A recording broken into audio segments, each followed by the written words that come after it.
एटा आपण मानकर थंबनेल कहि परिबा हला मने रखंतु एटा आपण मानकर थंबनेल कहि परिबा बुझिले आपनकर एई बडे गोटे प्रश्न अछि सेई प्रश्न अनुसार आपनको दिया जाय छै एटा हला आपण देखंतु एठी जो जिंसटा दिया जाय छी आगामी दिन रे परीक्षा माने आपनकर जहां भी परीक्षा आसु आगामी दिन रे हम माने कहि परिबो ओएसएपी आईआरबी हो किबा जहां भी मध्य परीक्षा रहू सेई परीक्षा रे आपनको जहां भी प्रश्न आसीबो हला सेई परीक्षा रे आपनको जहां भी प्रश्न आसीबो ताकू नेकी आमे माने आज आलोचना करिबा कोन कोन प्रश्न आपनकर आसी पारे जो प्रश्न रा आपण मानक सहित आज माने आलोचना करिबा बुझिले कि नै और जदि मु प्रश्न आलोचना कला भितरे आपण मानक मन भितरे जदि कोनोसी प्रश्न रहिबो ताहाले मते निहाती भाबरे आपण पचारिबे प्रत्येक प्रश्न रो मु कांसेप्ट क्लियर करिया पे आपनको चेष्टा करिबी जदि भी कोनोसी आपण मानक भितरे रहि जिवो कि सर मु ए कांसेप्ट ता बुझी पार नै कि कोन माने किछि असुविधा होउची ताले आपण मते निहाती भाबरे आपण जणैबे सेटा को न जणैले मु जानि परिबिनी आपण को जिंसटा बुझी पारलेनी किमा कोनोसी जगह रे आपनकर असुविधा रहि गला कि कोन बोली कि सेति पे बुझी पाले समस्ते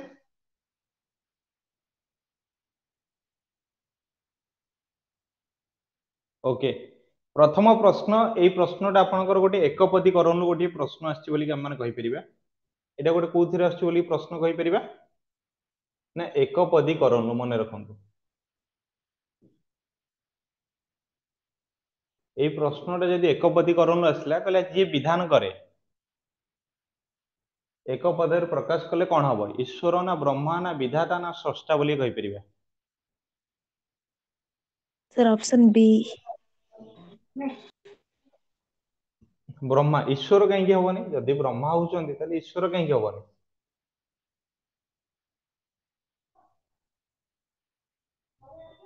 कहि रखंतु एई प्रश्न सठिक उत्तरटी कोन हबो जो माने विधान करूचंदी ताको माने कोन कहि परिबा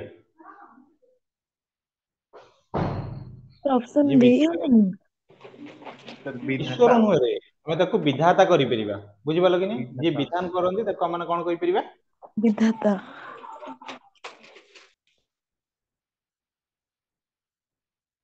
बुझि पालो जे विधि रे विधान करिवे ताको हम मान कहि परिबा विधाता बोली कि कहि परिबा हला एटा गोटे आपनकर एकपदीकरण लो प्रश्न बोली कि हम मान कहि परिबा ये भी मध्ये आपनकर परीक्षा रे डायरेक्ट में मध्ये प्रश्न आसी जे आगुर हला बुझिले परवर्ती प्रश्न मते पे समस्त कहि रखंतु जहार बोध ज्ञान नाही जहार बोध ज्ञान नाही एक पदर प्रकाश कले कोन हबो निर्बोध हो अबोध सर निर्बोध देखंतु जहार कोन कहले बोध ज्ञान नाही यदि आपनक भितर यदि कोनोसी बोध ज्ञान नाही ताको हमें माने कोन कहि परिबा बोली कि तुमको लागुची निर्बोध ही कहि परिबा अबोध बोली कहि परिबा कि हबो ताको हम ऑप्शन कहि बी परिबा निर्बोध बोली कहि परिबा ना थोड़ी ना ताको बोका बोली कहि परिबा ना दुष्ट बोली कहि परिबा एई अगरे एमानकु सब हमें माने किछि कहि परिबा नाही ताको हम माने कोन कहि परिबा रे निर्बोध बोली कि कहि परिबा बुझिले जीवा परवर्ती प्रश्न कहला शोभन श्री जहार एक पदर प्रकाश कले कोन हबो सर सुधी सुस्त्री ना सुश्री ना सुंदर ना सौजन्य बोली कहि परिबा ऑप्शन कोन बी हबो सुस्त्री देखो शोभन श्री जहार ताको हम माने कोन कहि परिबा सुश्री बोली कि कहि परिबा सर ये तो गोटे जनकर ना को बुझौची देखंतु जेतळे आपन मु जदी कहिबी एई जगह रे मु जदी आपन गोटे पचारली क्वेश्चन उदार मन जहार से ताको हम माने कोन कहि परिबा दारमती उदार मना बोली कहि परिबे कि नै यस और नो एटा जेमिति आपण मानकर मने रखंतु एकपदीकरण को जगह रु आसी थाए मु आपण मानको भी मध्ये कहि रखुची एकपदीकरण को जगह रु आसी थाए से जिंस मु मध्ये आपण मानको कहि रखुची हैला समास बोली कि आपण जानि जंदी कि नै बुझले कि नै समास चैप्टर रु भी मध्ये आपनकर एकपदीकरण आसे और एकपदीकरण गोटे चैप्टर अछि सेही चैप्टर रु भी मध्ये आपनकर एकपदीकरण आसे आउ सारे आउ को चैप्टर रु आसे मने रखंतु कृदंत चैप्टर रु भी मध्ये किछिटा आसे और तद्धित चैप्टर रु भी मध्ये किछिटा आसे और संधि चैप्टर रु भी मध्ये किछिटा एकपदीकरण आसे एटा सर आसे किमिति तुम मन भीतर प्रश्न आसथबो ना ଯେମିତି ଏଇଠି ଥିଲା ଉଦାର ମନ ଯାହାର ସେ ଉଦାର ମନା। ତମେ ମାନେ ଯେତେବେଳେ ଦେଖିବ 10 କ୍ଲାସ ବୁକ୍ ବି ମଧ୍ୟ ଯେତେବେଳେ ତମେ ମାନେ ଓଡିଆ ବ୍ୟାକରଣ 10 କ୍ଲାସ ଯେତେବେଳେ ଦେଖିବ, ତମର କିଏ ଭାଇ ଭଉଣୀ କିଏ ଥିବେ ଯଦି ତମେ ତାଙ୍କ ପାଖରୁ ଯଦି ଆଣିବ, ତମେ ଯଦି କୃଦନ୍ତର ଯଦି ଦେଖିବ, ସେ ଜାଗା ତମକୁ ଲେଖା ହେଇଥିବ ପିପାସା କାହାକୁ କୁହାଯାଏ, ହେଲା, ଶୁଶ୍ରୂଷା କାହାକୁ କୁହାଯାଏ, ବୁଝିପାରିଲ କି ନାଇଁ? ଏଇ ସବୁ ଜିନିଷର ତମେ ମାନେ କଣ କରୁଛ ନା ଗୋଟେ ସନ୍ଧି ଦ୍ଵାରା ତମକୁ ଏକ ପଦରେ ଏସବୁକୁ ପ୍ରକାଶ କରାଯାଉଛି। ତ ତମେ ତାକୁ ବି ମଧ୍ୟ ଏକପଦୀକରଣ ହିସାବରେ ବି ମଧ୍ୟ ତମେ ତାକୁ ନେଇପାରିବ। ବୁଝିପାରିଲ ସମସ୍ତେ? ଶୋଭନଶ୍ରୀ ଯାହାର ତାକୁ ଆମେ ଯେମିତି କହିଲେ କଣ ନା ସୁଶ୍ରୀ ଯେମିତି କହିଲେ, ସେଭଳି ଆପଣଙ୍କୁ କହିପାରିବେ ଏକପଦୀକରଣ। ସମାସରୁ ଗୋଟେ ଆସିବ, ଗୋଟିଏ ଏକପଦୀକରଣରୁ ଆସିବ, ଗୋଟିଏ କୃଦନ୍ତରୁ ଆସିବ, ଗୋଟିଏ ସନ୍ଧିରୁ ଆସିବ, ଆଉ ଗୋଟେ ଆମେ କଣ କହିପାରିବାରେ ସେ ଗୋଟେ ତଦ୍ଧିତରୁ ବି ମଧ୍ୟ ଆପଣ ମାନଙ୍କ ପାଇଁ ଆସିବ ବୋଲି କହିପାରିବେ। ବୁଝିଲେ? ଯିବା ପରବର୍ତ୍ତୀ ପ୍ରଶ୍ନ ଦେଖିବା।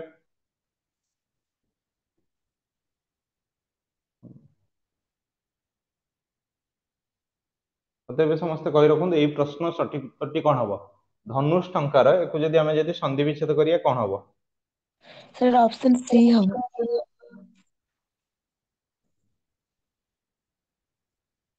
କଣ ହବ?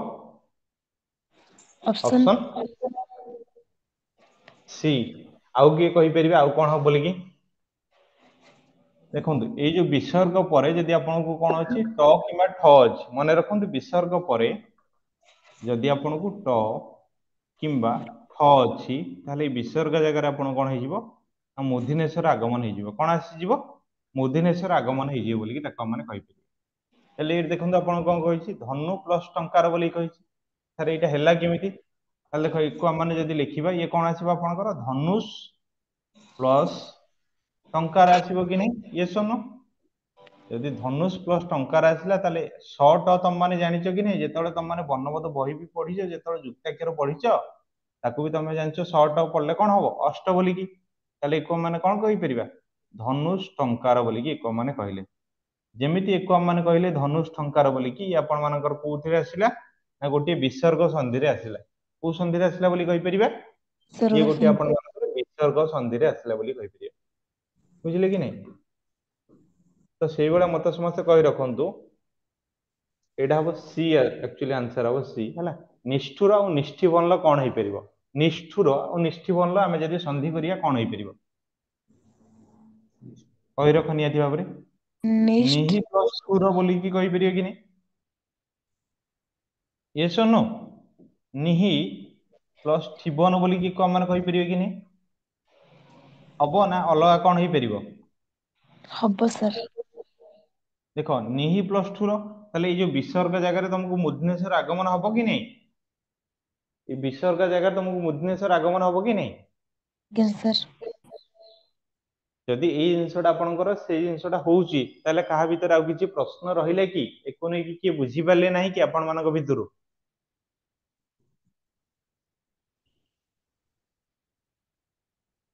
ସମସ୍ତେ ବୁଝିପାରିଲେ ନା କିଏ ବୁଝିପାରିଲେ ନାହିଁ? ସାର୍ ବୁଝିପାରିଲେ। ବୁଝିପାରିଲେ ନାହିଁ? ଜି ହେଲା। ଆଚ୍ଛା ଦେଖନ୍ତୁ ସେଇଭଳିଆ ଯଦି ଆପଣଙ୍କୁ ଗୋଟେ ପ୍ରଶ୍ନ ଆସିଲା ଉତ୍ ପ୍ଲସ ନତି, ହେଲା, ଉତ୍ ପ୍ଲସ ନତି ବୋଲିକି ଯଦି ଆସିବ, ଏଇ ଜାଗାରେ ଆପଣଙ୍କର କଣ ଅଛି ତ ଅଛି, ତାହେଲେ ଏଇଠି ଆପଣଙ୍କର କଣ ଅଛି ଦନ୍ତ୍ୟ ନ ଅଛି। ତାହେଲେ ଆପଣ ଜାଣିଛନ୍ତି କି ନାଇଁ ତ ଥ ଦ ଧ ଦନ୍ତ୍ୟ ନ କି ନୁହେଁ? ଏଇ ବର୍ଣ୍ଣର ପଞ୍ଚମ ବର୍ଣ୍ଣର ଆଗମନ ହେଇଯିବ। ତାହେଲେ ଏକ ମାନେ କଣ କରିପାରିବେ ନା ଉନ୍ ପ୍ଲସ ନତି ବୋଲିକି ଗଲେ ନ ନ ମିଶିଲା ମାନେ କଣ ହେଇଯିବ ନଦୀ ହେଇଯିବ। ଅନ୍ନ ହେଇଯିବ କି ନାଇଁ? ଉନ୍ନତି ବୋଲିକି ଏକ ମାନେ କଲେ। ବୁଝିପାରିଲ କି ନାଇଁ? ସେଇଭଳିଆ ମୁଁ ତମକୁ ଯଦି ଲେଖିବି ଉତ୍ ପ୍ଲସ ଲେଖ ଯଦି ଲେଖିଲି, କଣ ଲେଖ। ଲେଖିଲେ ଉତ୍ ପ୍ଲସ ଲେଖ, ତାହେଲେ ଏଇ ଯୋଉ ତ ଜାଗାରେ ତମର କଣ ଆସିଯିବ ଲ ଆସିଯିବ। ମନେ ରଖ କଣ ଆସିଯିବ ରେ ଲ ଆସିଯିବ। ଲ ଆଉ ଲ ର ମିଶ୍ରଣ ହେଲେ କଣ ହେଇଯିବ ଅଳ ଉଲ୍ଲେଖ। ହେଇଗଲେ କି ନାଇଁ? ଉଲ୍ଲେଖ ଏଇଠି ଆମେ ମାନେ ଲେଖିପାରିବା କି ନାଇଁ? ୟେସ୍ ଅର୍ ନୋ? ତ ଏଇଭଳି ଆପଣ ମାନଙ୍କର କଣ ହେଇଥାଏ ନା ସନ୍ଧି ବିଚ୍ଛେଦ ଆସିଥାଏ। ଏବେ ଗୋଟେ ପ୍ରଶ୍ନ ଆସିଥିଲା କିଛି ପିଲାଙ୍କର ଆସିଥିଲା, ଆ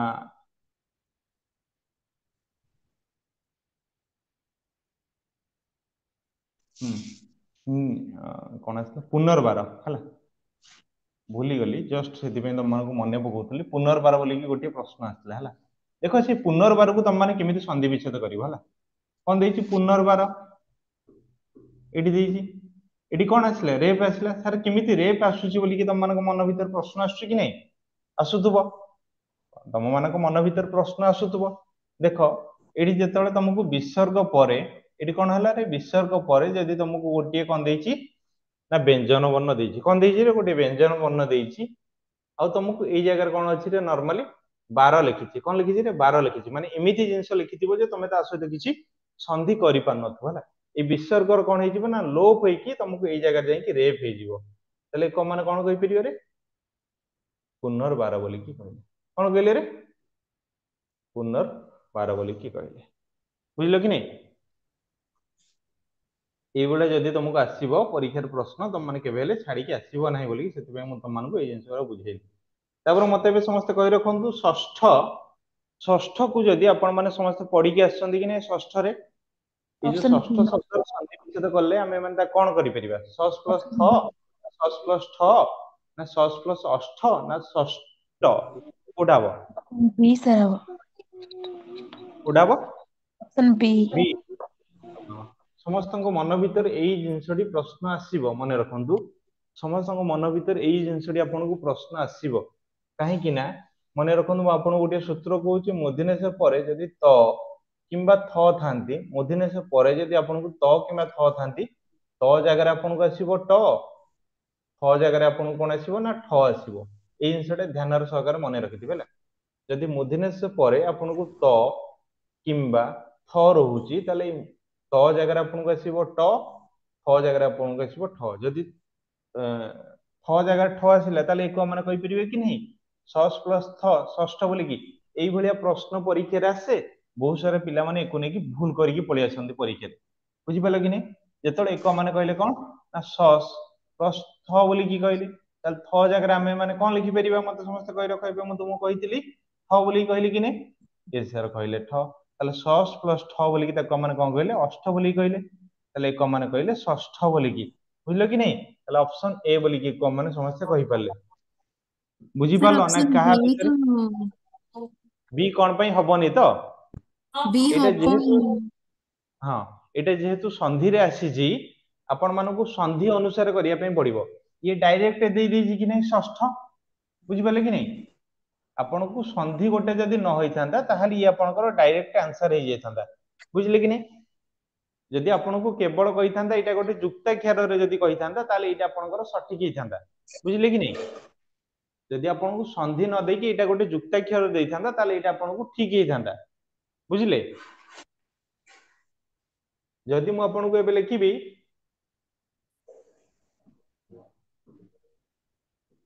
ଉଲ୍ଲେଖ ଲେଖିଲି ହେଲା ଦେଖନ୍ତୁ ଆପଣଙ୍କୁ ପରୀକ୍ଷାର ପ୍ରଶ୍ନ ଆସିବ ଉତ୍ ପ୍ଲସ୍ ଲେଖ ବୋଲି ଗୋଟେ ଆସିଲା ତାପରେ ଲେଖା ହେଇଥିବ ଉଲ୍ ପ୍ଲସ୍ ଲେଖ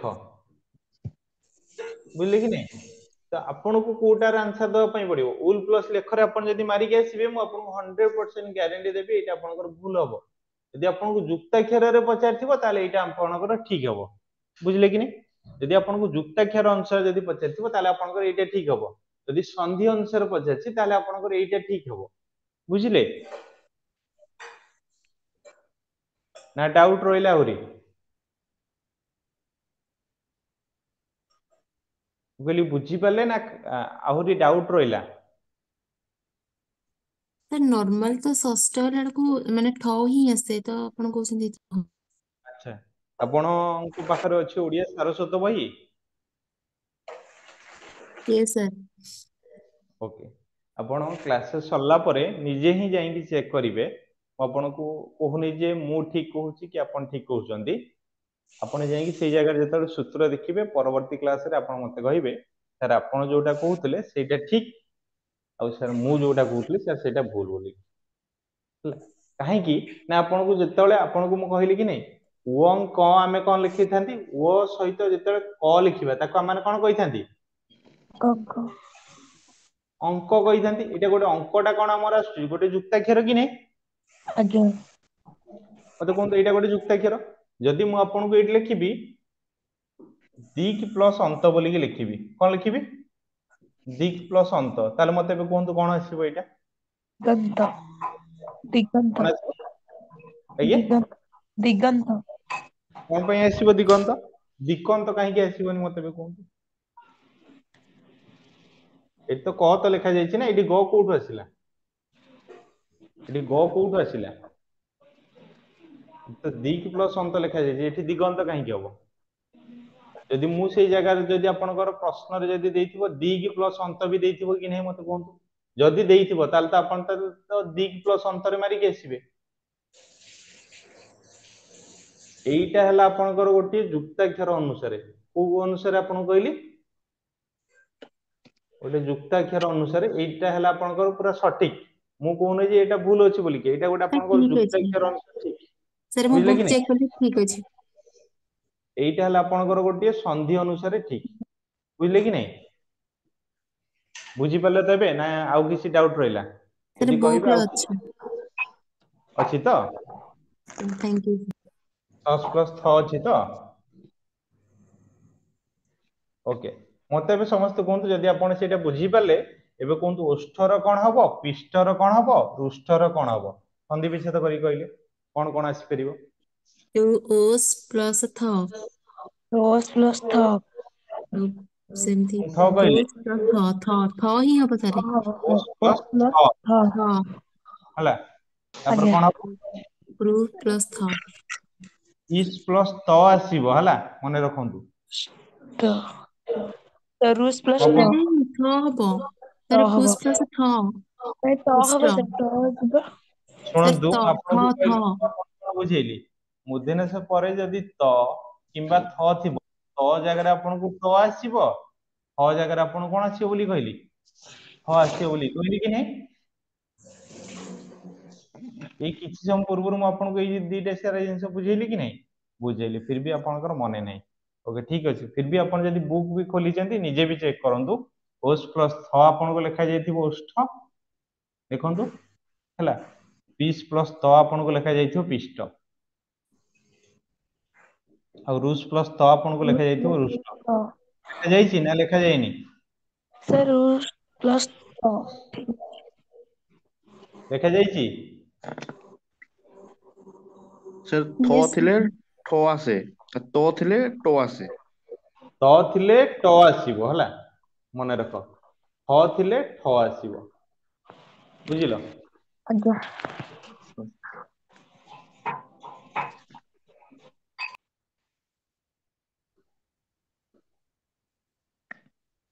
ଓକେ, ଏଇଟା ତମକୁ ଆନ୍ସର ଦେଖାଯାଇଛି, ଫିର ବି ମୁଁ ତୁମକୁ ଏଇଟା ବୁଝେଇବି ହେଲା। କହିଲା ନୟନର ସନ୍ଧି ବିଚ୍ଛେଦ ସ୍ୱରୂପ କଣ ହବ? ଅପସନ୍ ଡି, ନେ ପ୍ଲସ୍ ଅନ। ଏଁ ଅପସନ୍ ଡି ହବ। Option D. ସାର୍ ଦେଖିଦେଇଛନ୍ତି, ଦେଖିଦେଇ ଜମା ଦେଖିନି। ସମସ୍ତେ ଦେଖିଦେଇଛ ଆନ୍ସର ହେଲା। ଜମା ଦେଖ ଦେଖି- ତମକୁ ଏଇଠି ଏ କାର ଦେଇଛି କି ନାଇଁ? ଏ କାର ଜାଗାରେ ତମକୁ କଣ ଆସିବ?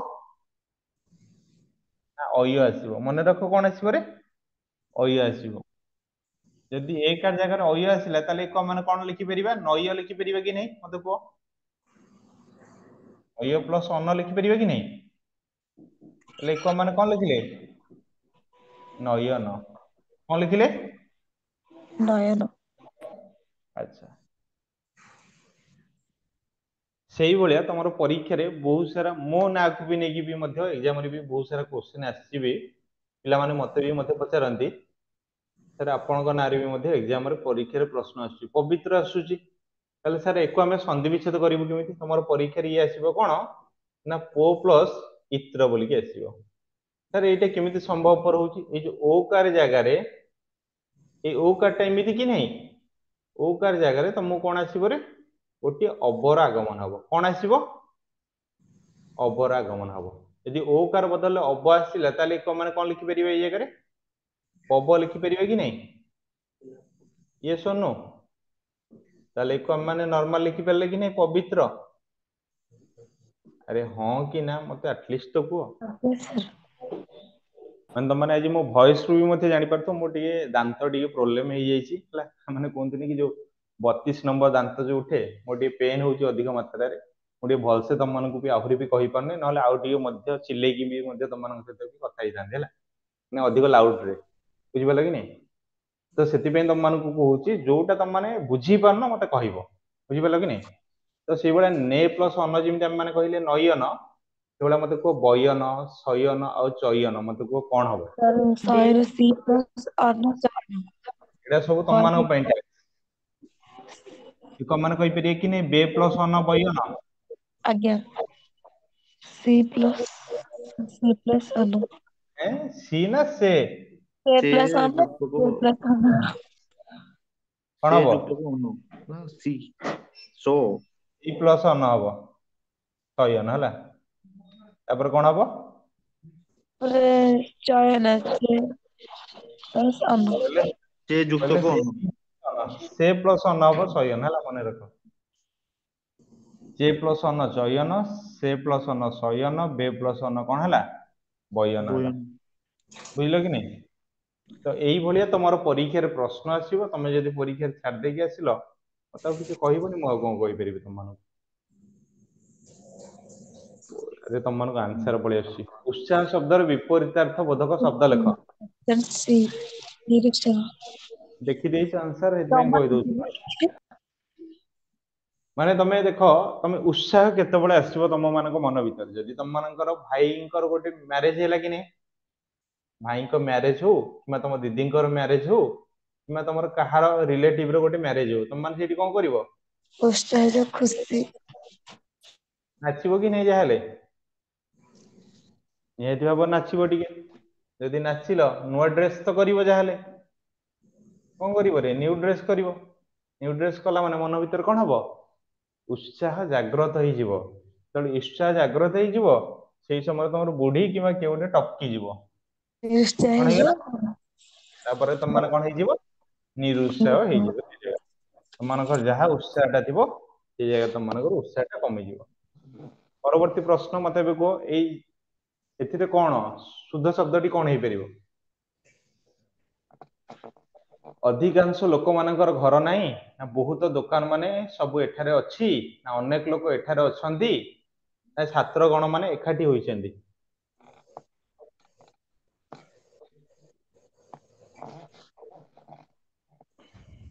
ଅପସନ ବି। କୋଉଟା ହବ? ବି। ଦେଖ, ଅଧିକାଂଶ ଲୋକ ହେଇଥିଲେ ଠିକ ହେଇଥାନ୍ତା। ଲୋକମାନଙ୍କର ଭୁଲ ଦେଇଛି କି ନାଇଁ? ବହୁତ ଦୋକାନ ହେଇଥିଲେ ଠିକ ହେଇଥାନ୍ତା। ଦୋକାନ ମାନେ ତ ଏଇଠି ବି ଭୁଲ ହେଇଯାଇଛି। ମାନେ ଦେଖ, ଏଇଠି ଅଲରେଡି ସେ ବହୁ ବଚନ ଲଗେଇଛି, ପୁଣି ଆଉ ଗୋଟେ ବହୁ ବଚନ। ଅନେକ ଲୋକ ଏଠାରେ ଅଛନ୍ତି, ଏଇଟା ଠିକ ଅଛି। ଛାତ୍ର ଗଣ ମାନେ, ଛାତ୍ର ମାନେ ହେଇଥିଲେ ଠିକ ହେଇଥାନ୍ତା। ନହେଲେ ଛାତ୍ର ଗଣ ଏକାଠି ହୋଇଛନ୍ତି, ଏଇଟା ବି ଠିକ ହେଇଥାନ୍ତା। ବୁଝିପାରିଲ କି ନାଇଁ? ଛାତ୍ର ଗଣ ମାନେ ହେଲେ ଏଟା ବି ମଧ୍ୟ ଭୁଲ ରହିଯାଉଛି। ତାହେଲେ ମାନେ କଣ କହିଲେ? ଅପସନ ସି ବୋଲିକି କହିଲେ। ବୁଝିପାରିଲ ନା? କାହାର ମନ ଭିତରେ ଆଉ କୌଣସି ପ୍ରଶ୍ନ ରହିଗଲା ଯେ ସାର୍ ଏଇଟା ହେଲା କେମିତି ବୋଲିକି? ତାର ଅନେକ ବୁଝିପାରିଲ? ପୁଣି ତ ଲୋକ ବି ହଉଛି ନା। ଆଚ୍ଛା, ମତେ କୁହ, ଏଇଠି ଯଦି ମୁଁ ଲେଖିଥାନ୍ତି ଅନେକ ଲୋକମାନେ, ତାହେଲେ ଏଇଟା ଭୁଲ ହେଇଥାନ୍ତା। ବୁଝିଲ କି ନାଇଁ? ଆଇଦର ମୁଁ ଲେଖିପାରିବି କଣ?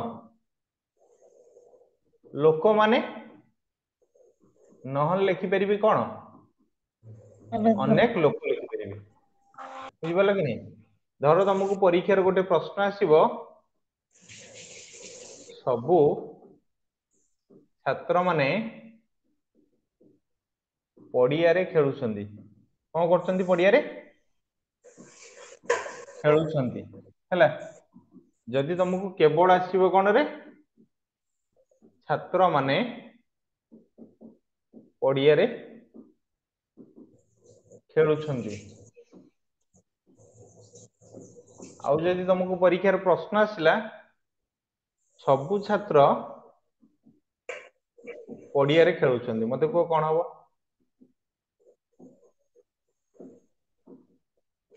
ରେ କହି ରଖ। ଏମାନଙ୍କ ଭିତରୁ କୋଉ କୋଉଟା ଠିକ ହେଇପାରିବ? ଛାତ୍ର ମାନେ ପଡିଆରେ ଖେଳୁଛନ୍ତି। ଏଁ ଛାତ୍ର ମାନେ ଛାତ୍ର ପଡିଆରେ ମାନେ ପଡିଆରେ। ଖେଳୁଛନ୍ତି। ଛାତ୍ର ମାନେ ପଡିଆରେ ଖେଳୁଛନ୍ତି, ଏଟା ବି ଠିକ। ସବୁ ଛାତ୍ର ବି ପଡିଆରେ ଖେଳୁଛନ୍ତି, ଇଏ ବି ମଧ୍ୟ ଠିକ। ଆଇଦର ଛାତ୍ର ମାନେ ଆସିପାରିବ, ନହେଲେ ସବୁ ଛାତ୍ର ଆସିପାରିବ। ମୁଁ ଯଦି କହିବି ଏବେ ସବୁ ଛାତ୍ର କ୍ଲାସରେ ଉପସ୍ଥିତ ଅଛନ୍ତି, ଏଇଟା କଣ ଠିକ ହେଇପାରିବ? ନହେଲେ ମୁଁ କହିବି ଛାତ୍ର ମାନେ କ୍ଲାସରେ ଉପସ୍ଥିତ ଅଛନ୍ତି। ମୁଁ ଏମିତି କହିପାରିବିନି ଯେ ସବୁ ଛାତ୍ର ମାନେ କ୍ଲାସ ରେ ଉପସ୍ଥିତ ଅଛନ୍ତି। ବୁଝିପାରିଲ କି ନାହିଁ ଏବେ?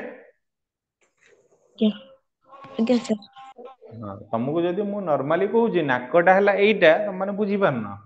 ଯଦି ମୁଁ ନାକଟାକୁ ଏମିତି ଦେଇକି ବୁଲେଇକି ଆଣିକି ଏଇପଟେ ଦେଇକି ଏଇଟା ଦେଖ ନାକ, ତାହେଲେ ବୁଝ ନୁହେଁ? ସେଟା ଆପଣ କଣ ଆମକୁ ବେଜିତ କରିଦେଲେ? କିଛି ବେଜିତ ନାହିଁ, ମାନେ ଭଲ ଜିନିଷଟା କହିଲେ ତମମାନଙ୍କୁ। ସୁଗମ ଶବ୍ଦର ବିପରୀତାର୍ଥ ବୋଧକ ଶବ୍ଦ ଲେଖ। ଅପସନ ଦୁର୍ଗମ ଏ ସାର୍, ଦୁର୍ଗମ। କଣ ହବ? ଦୁର୍ଗମ ଦୁର୍ଗମ ହବ।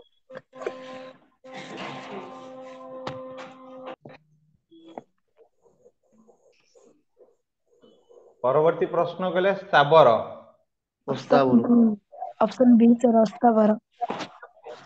ଆଚ୍ଛା, ମୁଁ ଯଦି କହିବି ରଞ୍ଜିତାର ସ୍ଥାବର ସମ୍ପତ୍ତି ଅଛି, କଣ କହିଲେ?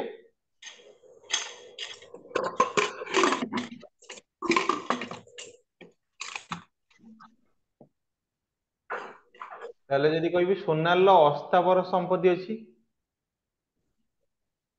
ଏଇଟା ଠିକ? ଏଇଟା ଉଲ୍ଟି ଯିବ। ସୋନାଲର ସ୍ଥାବର ସମ୍ପତ୍ତି ଅଛି, ରଞ୍ଜିତାର ଅସ୍ଥାବର ସମ୍ପତ୍ତି ଅଛି। ବୁଝିଲ କି ନାଇଁ? ତାହେଲେ ଏଇ ମାନେ କଣ କହିଲେ? ସ୍ଥାବର ଅସ୍ଥାବର ବୋଲି କହିଲେ। ବୁଝିଲ କି ନାଇଁ? ଆମମାନଙ୍କର ତ ସ୍ଥାବର ସମ୍ପତ୍ତି ଥିଲେ ଆମମାନେ କାହିଁ ଆପଣ ପାଠ ବସିକି ପଢିଥାନ୍ତୁ। ଏଟା ବି ଗୋଟେ ପ୍ରକାର ଠିକ। ସ୍ଥୂଳ ଶବ୍ଦର ବିପରୀତାର୍ଥ ବୋଧକ ଶବ୍ଦ ଲେଖ। ସୂକ୍ଷ୍ମ। ସୂକ୍ଷ୍ମ, ଅସ୍ଥୂଳ, ନିସ୍ତୂଳ ନା ଅସୂକ୍ଷ୍ମ? ଅପସନ ଏ। ସାର୍ ଅସ୍ଥୂଳ।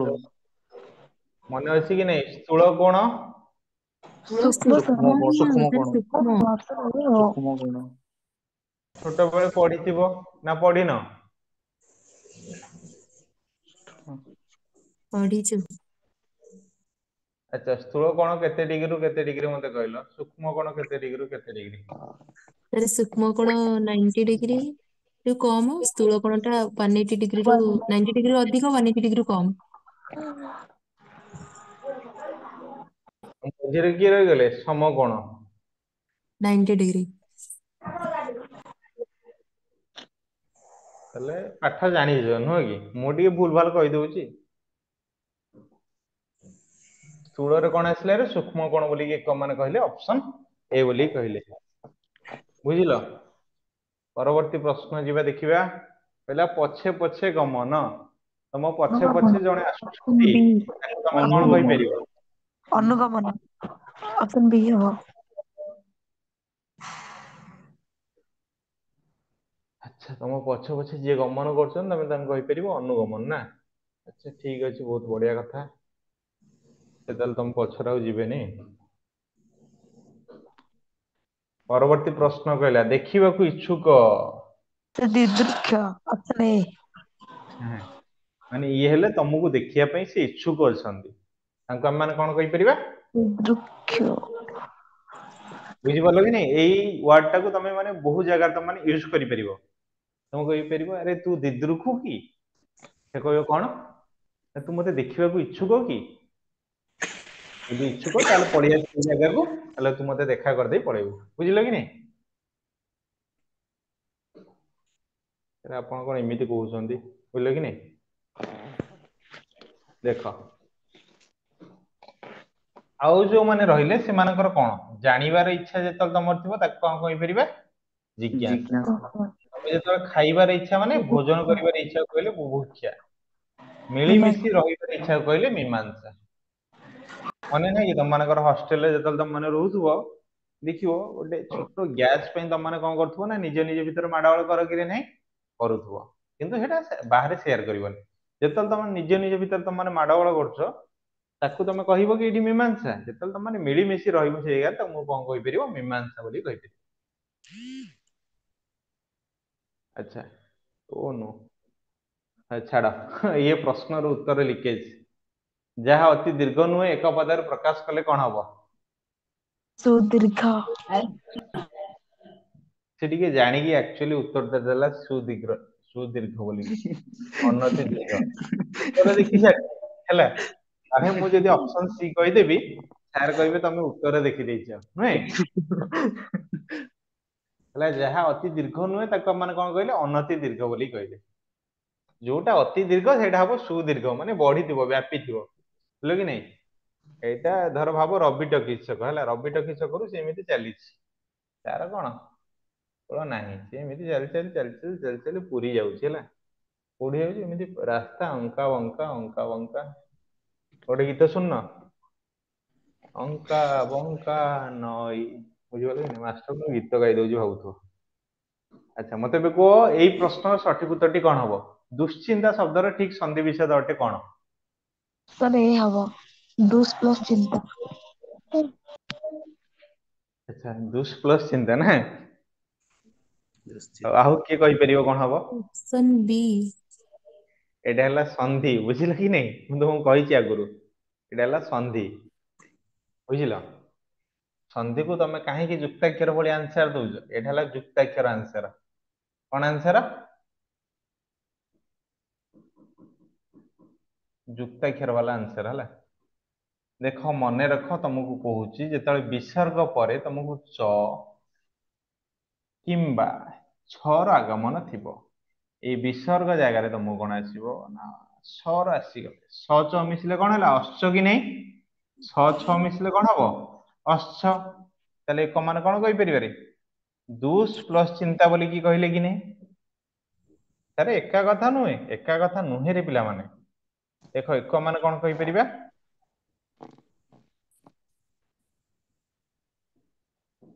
ଦୁଶ୍ଚିନ୍ତା କହିଲେ। ସାର୍ ଆମେ ଯେତେବେଳେ ଚିକେନ ରୋଷେଇଟା କରୁଛୁ, ଆପଣ ଯେମିତି କହିଲେ ବି ସାର୍ ଆମେ ତାକୁ ସେମିତି କରିଦଉଛୁ। ମନେ ରଖ ଚିକେନ ଟାକୁ ପ୍ରଥମେ ଧୋଇବ କି ନାହିଁ, ପ୍ରଥମେ ନା ଯାହା ଦେଇଥିବ ଚିକେନ ବାଲା ସେଇଟାକୁ ଆଣିକି ସେମିତି କରିଦବ, ନା ଆଣିକି କଡେଇରେ ଡାଇରେକ୍ଟ ପକେଇଦବ? ସାର୍ ଆମେ ପୁରା ଡହଳ ବିକଳ ଅଛୁ ସାର୍, ଆମେ ପୁରା ଖାଇକି ପୁରା ଉଡେଇ ଦବୁ ସାର୍, ଯାହା ହଉଛି ହେଇଯାଉ ସିଏ, ଏଇଆ କହିବ? ତମେ ତାକୁ ପ୍ରଥମେ ତା ପ୍ରୋସିଜିଅର ଅନୁସାରେ ଯିବ କି ନାଇଁ, ଧୋଇବ, ଧୋଇକି ତାପରେ ହଳଦୀ ପକେଇବ, ହଳଦୀ ପକେଇଲା ପରେ ଲେମ୍ବୁ ପକେଇବ, ଲେମ୍ବୁ ପକେଇଲା ପରେ ତମେ ତାକୁ ଭଲ ଭାବରେ ରଖିଲ, ତାପରେ ତମେ ଏପଟର ମସଲା ସବୁ କଷିଲ। ସେମ ଟାଇପ ର ଜିନିଷ ଏଇଠି ଦେଖ, ଏଇଠି ପ୍ରଥମେ ଇଏ ଆସିବେ, ଇଏଙ୍କ ପରେ ଯାଇକି ସ ଆସିବ, ସ ପରେ ଯାଇକି ହେଲେ ସିଏ ଯାଇକି ଆସିବେ, ବୁଝିଲ ଏବେ? ୟା ପରେ ବୁଝିପାରିବନି ମୁଁ ଆଉ କଣ କରିପାରିବି ତମମାନଙ୍କୁ?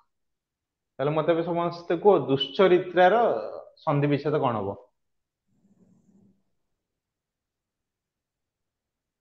ଦୁ ଆରେ ଏବେ ବୁଝି, ପ୍ଲସ ରିତ୍ରା। ଓ ବିଶ୍ଵର ଦୁ ପ୍ଲସ ରିତ୍ରା। ରିତ୍ରା, ତାହେଲେ ଏକ ମାନେ କଣ କହିଲେ ଦୁଶ୍ଚରିତା। ଦୁଶ୍ଚରିତ୍ରା, ବୁଝିପାରିଲ? ନା କିଛି କନଫ୍ୟୁଜନ ରହୁଛି ମନ ଭିତରେ? କନଫ୍ୟୁଜନ ମାନେ ଦ୍ୱନ୍ଦ, ଦ୍ୱନ୍ଦ କିଛି ମନ ଭିତରେ ରହୁନି କି? ସାର୍ ମୁଁ ଆଚ୍ଛା ସନ୍ଧିଟା ଏବେ ଟୋଟାଲି ବୁଝିପାରିବାନି। ସାର୍ କଣ ସନ୍ଧି କହିଲ ଟା ଟିକେ ଟପିକ ପଢେଇବେ ସନ୍ଧିଟା ଟିକେ ସାର୍ ମୁଁ ସନ୍ଧି। ଟୋଟାଲି ବୁଝିପାରିବାନି ସାର୍। ବୁଝିପାରୁନ? ତାହେଲେ ଗୋଟେ ଦିନ ସନ୍ଧିର କ୍ଲାସେସ୍ ଆଣିବା କହୁଛ? ଆଜ୍ଞା ସାର୍ ସାର୍। ସାର୍ ଆଚ୍ଛା ଠିକ ଅଛି, ଗୋଟେ ଦିନ ଆଣିବା। ଗୋଟେ ଦିନ ତ ଏଇଟା ତ କମ୍ପ୍ଲିଟ ହବନି, ଫିର ବି ମୁଁ ଟ୍ରାଏ କରୁଛି ଗୋଟେ ଗୋଟେ ଛୋଟ ଛୋଟ ଜିନିଷକୁ ନେଇକି ତମକୁ ବୁଝେଇବା ପାଇଁ, ଯେତିକି ସମ୍ଭବପର ହେଇପାରିଲା ବୁଝେଇବା ହେଲା। ହୁଁ। ସଞ୍ଜି ପାଖାପାଖି 3ଟା କ୍ଲାସ ଲାଗିବ, ମାନେ ତମମାନଙ୍କୁ ପୁରା କମ୍ପ୍ଲିଟଲି ବୁଝିକି ସାରିବା ପାଇଁ ହେଲା। ହେଲେ ଶୁଦ୍ଧ ଶବ୍ଦ ନିର୍ଣ୍ଣୟ କର, କଣ ହବ? ଅଭିମାନିନୀ ଅଭିମାନିନୀ ଅଭିମାନିନୀ ଅଭିମାନିନୀ, ଇଏ ତ ସବୁ ଅଭିମାନିନୀ, ଅପସନ ଏମାନଙ୍କ ଏ। ଭିତରୁ କିଏ ତ ମାନୁଛି କିଏ ଆଉ? ଅପସନ ଏ ସାର୍। ଅପସନ ଏ ହବ ସାର୍, ଅଭିମାନିନୀ। ମାନେ ୟା ପୂର୍ବରୁ ନେଇ ଗୋଟେ ଗୀତ ଶୁଣିଛ କି ରେ ନାଇଁ? ଶୁଣିନ? ଶୁଣିଥିବ କିନ୍ତୁ କହିବନି, ଲାଜୁଆ ଛୁଆ ନୁହେଁ?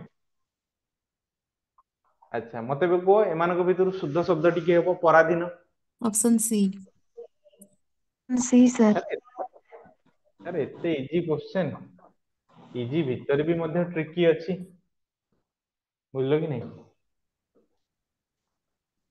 ଏବେ କୁହ ତଦ୍ରୂପର କୋଉଟା ହବ ସନ୍ଧି, ସରି ସଠିକ ବୋଲି କହିପାରିବା? ୟାକୁ ଯଦି ଆମେ ଯଦି ସନ୍ଧି କରିବା ବି ଇଏ କଣ ହେଇପାରିବ? ସାର୍ ସାର୍ ଅପସନ ଏ ସାର୍ ହବ। ସାର୍ ପୂର୍ବଟା ଖ ଆନ୍ସର ଥିଲା କି ସାର୍? ଅପସନ ଏ କୋଉଟା ହବ ଏଟା। ଆସିଲା? ସାର୍ ପୂର୍ବଟା ସାର୍ ଖ ଥିଲା ନା ଆନ୍ସର ସାର୍? ଏଇଟା ନା ନା ପୂର୍ବଟା ସାର୍, ପରାଧୀନଟା। ଗୋଟେ ମିନିଟ ମୁଁ ଦେଖିଦଉଛି। ସି। ଆଚ୍ଛା ଏକା ଏକା କଥା ଆମେ ମାନେ କହିପାରିବା, ଇଏ ବି ମଧ୍ୟ ବେଳେ ବେଳେ ଆସିଥାଏ, କିନ୍ତୁ ଇଏ ବି ମଧ୍ୟ ଆସିଥାଏ ହେଲା। ଯେମିତି ତମେ ଲେଖିଥିବ ଦାସରଥୀ, ବୁଝିଲ କି ନାଇଁ? ସାର୍ ଆଉ ସାରଥୀ, ସାରଥୀ କୋଉଠି ଥାନ୍ତି? ରଥ। କୋଉଠି ମିଳିବେ କହିଲେ? ସୁନାବେଡା। କେନ୍ଦ୍ରାପଡାରେ। ସେଇଭଳିଆ ଏଇ ସବୁ ଜିନିଷ ତମର ଆସିଥାଏ, ବେଳେ ବେଳେ ସାର୍ ହେଲା। ଟିକେ ଅଭିମାନିନୀଟା ଟିକେ ଦେଖେଇବି। ଅଭିମାନିଟା ଟିକେ ଦେଖେଇବି, ନିହାତି ଭାବରେ ଆପଣ ଦେଖନ୍ତୁ ଅଭିମାନିନୀ କେମିତି ଆକ୍ଚୁଆଲି ସେ। Thank you sir. ସେ ସେପଟେ। ଠିକ ଅଛି ତ? ଆଜ୍ଞା ସାର୍। ଏବେ ଦେଖନ୍ତୁ ତଦ୍ରୂପଟା କେମିତି ହବ, ୟାର ଯଦି ଆମେ ସନ୍ଧି କରିବା ବି କେମିତି ଆସିବ?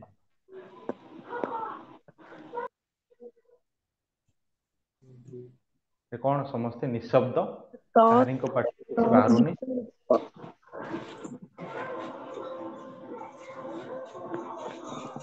ଅପସନ ଏ, ଯଦି ଏକୁ ଆମେ ଲେଖିବା କଣ ହବରେ?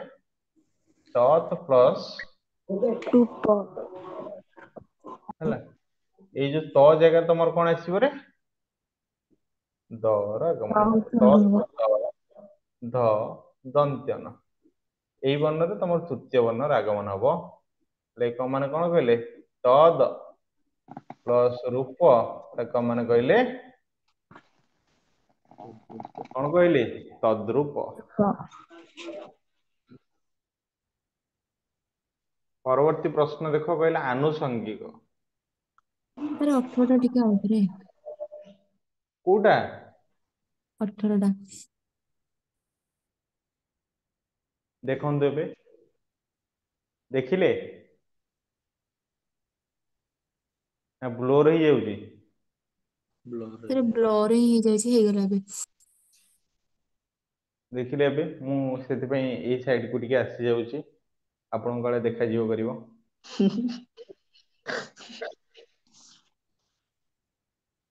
ଦେଖାଗଲା? Yes sir. ହଉ, ଯିବା ପରବର୍ତ୍ତୀ ପ୍ରଶ୍ନ ଦେଖିବା। ଏବେ କୁହନ୍ତୁ ଆନୁଷଙ୍ଗିକ। ଅପସନ ଏ ହବ ସାର୍। ଅପସନ ଏ, ଆନୁଷଙ୍ଗିକ ମୂଳକ ନାଟକ। କଣ? ଦୈତାରୀ ପଣ୍ଡା ବାହା ହଉଛି ନା? ଏଇ ଦିଟା ଧାରା କେବେ ହେଲେ ହବନି, କାହିଁକି ନା ଦନ୍ତ୍ୟସ କେବେ ହେଲେ ହୁଏ ନାହିଁ ଆନୁଷଙ୍ଗିକରେ। କଣ ଆସିବ ସବୁବେଳେ? ମୂର୍ଧନ୍ୟ ଆସିବ। ଅପସନ ସି ହବ। ଆନୁଷଙ୍ଗିକ, ତାହେଲେ ମତେ ଏବେ କୁହ କୋଉଟା ହବ, ସି ନା ଡି? ସି ହବ। ଆନୁଷଙ୍ଗିକ ସାର୍ ବୋଧେ, ବୋଧେ। ଆଚ୍ଛା, ଦେଖିବା ତାର ଆନ୍ସର ଟି ସାର୍ ସି ତମମାନଙ୍କ ପାଇଁ ସାର୍। କଣ ରହୁଛି ବୋଲିକି। ଆନୁଷଙ୍ଗିକ। ହୁଁ ହୁଁ, ମୁଁ ତ ଷ୍ଟାର୍ଟିଂ ରେ କହୁଛି ସେଇଟା ହେଲା ଆନୁଷଙ୍ଗିକ, ତମାନେ କାହିଁ କନଫ୍ୟୁଜନ ପୁଣି ହଉଛ? ତ ସେଥିପାଇଁ ଅପସନ ଡି ବୋଲିକି ତାକୁ ଆମେ ମାନେ କହିଲେ ସଠିକ ଉତ୍ତର। ଅନୁଷଙ୍ଗିକ କଣ ପାଇଁ ଆସିବ ମତେ କୁହ? ତମକୁ କେବଳ କନଫ୍ୟୁଜନ ସେ କରିବା ପାଇଁ ଦବ ୱାର୍ଡ, ବୁଝିପାରିଲ କି ନାଇଁ? କଣ କରିବା ପାଇଁ? କନଫ୍ୟୁଜନ କରିବା ପାଇଁ ଦବ। ଯଦି ତମେ କନଫ୍ୟୁଜନ ହେଇଗଲ, ବହୁତ ବଢିଆ କଥା। ସେ ଭିତରେ ଯୋଉମାନେ ଓଏସପି ଆଇଆରବି ଦଉଥିବେ, ସେମାନେ ଆକ୍ଚୁଆଲି ଜାଣିବେ ଯେ ଓଡିଆର ମହତ୍ବ କଣ। ନହେଲେ ପିଲାମାନେ କେବେ ହେଲେ ଜାଣି ପାରୁନଥିଲେ ଓଡିଆର ମହତ୍ବ କଣ।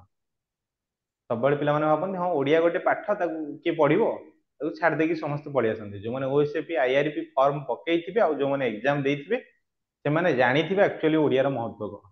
ଓଡିଆର କୋଉ ଲେବୁଲରୁ ସେ କୋଶ୍ଚେନ ପକଉଛି ସେମାନେ ଜାଣିଥିବେ। କହିଲେ ଶୁଦ୍ଧ ଶବ୍ଦ ନିର୍ଣ୍ଣୟ କର, କଣ ହବ? ଅପସନ ସି ହବ। ସି ହବ ସାର୍। ଦୁର୍ଗା ସବୁବେଳେ ଅଲୱେଜ ହର୍ଷଉକାର ଆସିବ। କଣ ଆସିବ? ହର୍ଷଉକାର। କାହିଁକି ନା ସି ଆଉ ଡି ସମାନ ଦେଇଛି। ଯିଏ ସି କହିପାରିବ ଠିକ, ଯିଏ ଡି ବି କହିପାରିବ ଠିକ। ବୁଝିପାରିଲ କି ନାଇଁ? ଉଭୟ ଗ ଓ ଘ ଠିକ ବୋଲି ଆମେ ମାନେ କହିପାରିବା ଦୁର୍ଗା। ବୁଝିପାରିଲ କି ନାଇଁ? ତ ସବୁର ତ ଏକା ଦେଇଛି ସାର୍। ଆଉ ସବୁ ଗୁଡାକ ଏକା କେମିତି ହେଲା? ଏଠି ବା ଦୀର୍ଘଉକାର ଦେଇଛି ପରା। ସାର୍ ଦେଖି ପାରୁଛ? ମୋବାଇଲରେ ସବୁ ଏକା ଦେଖାଯାଉଛି।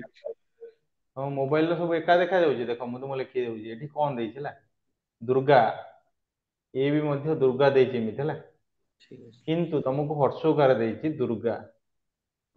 ଏମିତି ଇଏ ବି ମଧ୍ୟ ଦେଇଛି ଦୁର୍ଗା।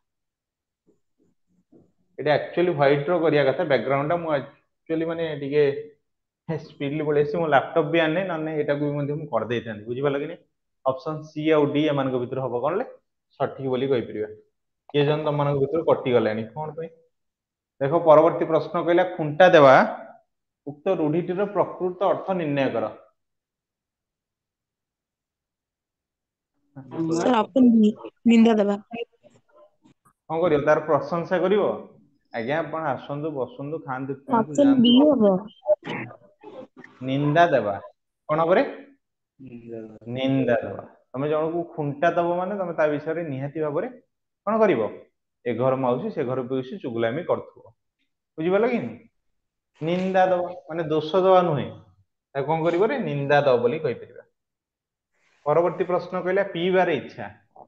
ଅପସନ ଏ ତମ ପିପାସା ପିପାସା ଇଚ୍ଛାରେ ଅପସନ ଏ ତ ବିନ୍ଧା କରିଦେଲେଣି ଆଉ ତାକୁ ପାଣି ଥିବ, ପାଣି ଯେତେବେଳେ ପିଉଛୁ ତାକୁ କଣ କହିପାରିବ ପିଇବାରେ ଇଚ୍ଛାକୁ? ଅପସନ ଏ ପିପାସା। କଣ କହିବ ରେ ପିପାସା।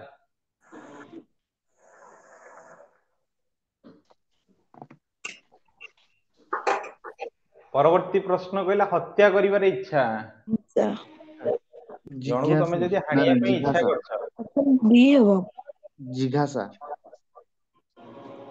କଣ କହିପାରିବ ଜିଜ୍ଞାସା ହେଲା। ବୁଝିପାରିଲ କି ନାଇଁ? ହତ୍ୟା କରିବା ପାଇଁ ଇଚ୍ଛୁକ ଯଦି ତମେ ଥିବ ତାହେଲେ ଜିଜ୍ଞାସୁ ବୋଲିକି କହିପାରିବ, ଯୋଉଟା କି ତମର ଫାୟାରମ୍ୟାନ ପରୀକ୍ଷାର ଗୋଟେ ପ୍ରଶ୍ନ ଆସିଥିଲା ହେଲା। ହତ୍ୟା କରିବାକୁ ଇଚ୍ଛୁକ ଯିଏ ଥିବ ହେଲା, ଜିଜ୍ଞାସୁ ବୋଲିକି କହିପାରିବ। ବୁଝିଲ? ସେଟା ଅପସନ ବି ନା? ଜିଘାସା ୟେସ୍ ବି ପରା। ତମମାନଙ୍କ ପାଇଁ ଅନ୍ୟ ତିନିଟାର ମୁଁ ଦେଖ ଆନ୍ସର ବି ଆଣିଦେଇଛି। ଅନ୍ୟ ତିନୋଟିର ବି ମଧ୍ୟ ଆନ୍ସର ଆଣିଦେଇଛି। କଣ ପାଇଁ ସେମାନେ ହେଲେ ଜାଣିବାର ଇଚ୍ଛା କହିଥିଲି ଅଲରେଡି ଜିଜ୍ଞାସା। କରିବାର ଇଚ୍ଛାକୁ ତମେ ଯଦି କୌଣସି କାର୍ଯ୍ୟ କରୁଛ ତାହେଲେ ତାକୁ କଣ କହିଲେ ଚିକିତ୍ସା। ବୁଝିଲ? ଜୟଗଣ ଜୟ କରିବାର ଇଚ୍ଛାକୁ ତାକୁ ମାନେ କଣ କହିଲେ ଜିଗିସା। ଜିଜ୍ଞାସା। ବୁଝିଲ? ଯନ୍ତ୍ରଣା ଉପରେ ଯନ୍ତ୍ରଣା। ଯେମିତି ମୁଁ କହିପାରିବି ମୋ ଗାଲ ମତେ ବୋଝ ଯନ୍ତ୍ରଣା ଉପରେ ଉପରେ ଲଗେଇବା। ସାର୍ ବୋଝ ବୋଝ ଉପରେ ଉପରେ ନଳିତା ଲଗେଇବା। ବିଡା। ମାନେ ଭାବ ମୋ ଗାଲଟା ମତେ ଯନ୍ତ୍ରଣା ଉପରେ ଯନ୍ତ୍ରଣା ଦଉଛି। ମାନେ କଣ କହିଲି ରେ ବୋଝ ଉପରେ ସେ ମତେ ନଳିତା ବିଡା ଭଳିଆ ଦଉଛି। ଖାଇବା ପତ୍ରରେ ତମେ ଧୂଳି ଦମ ମାନେ କଣ କରିବା? ଜଣଙ୍କର ଜୀବିକାକୁ ଜୀବିକା ମାରିଦବା। ମାରିବା।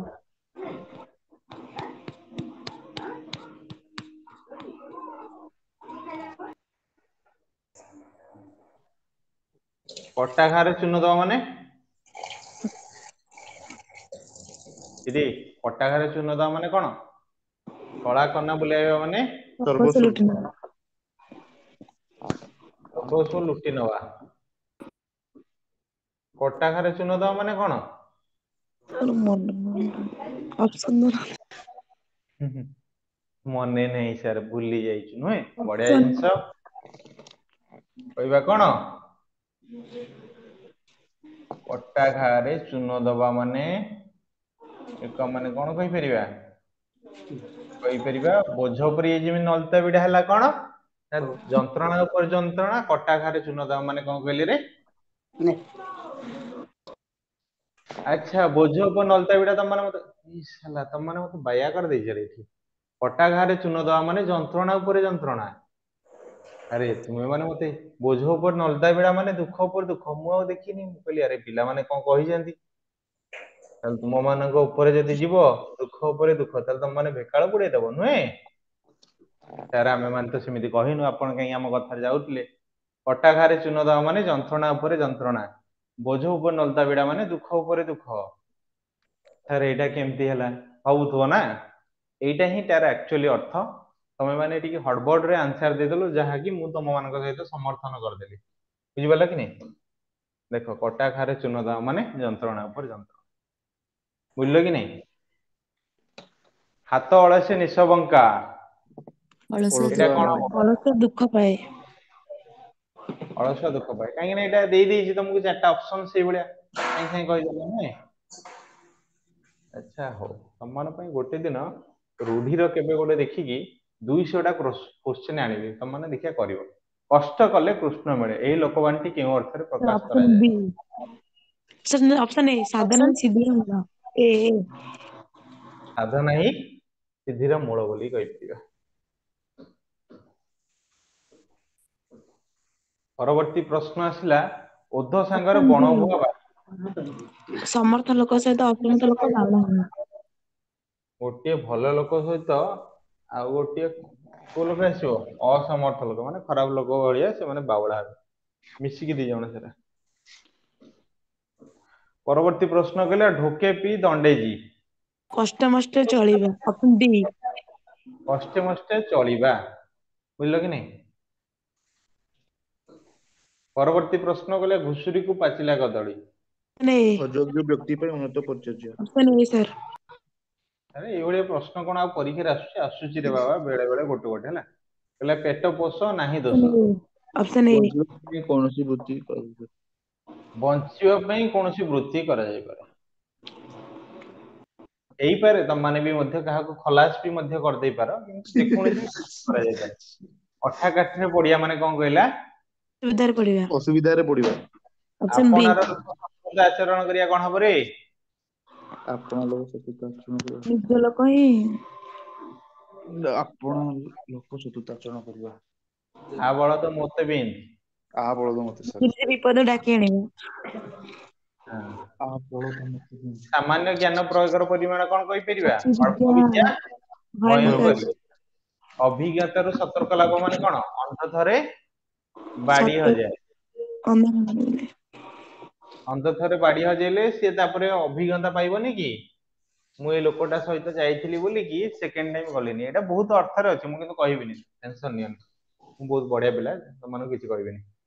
ଅଳପ ଧନ ବିକଳ ମନ, ଏହି ଲୋକବାଣୀଟିର ଅର୍ଥ ଦରିଦ୍ର କଣ? ଲୋକର ଚିନ୍ତା। ଅପସନ ବି। ଦରିଦ୍ର କ୍ଷୁଦ୍ର ଲୋକର ମତିର ଭୟଙ୍କରତା।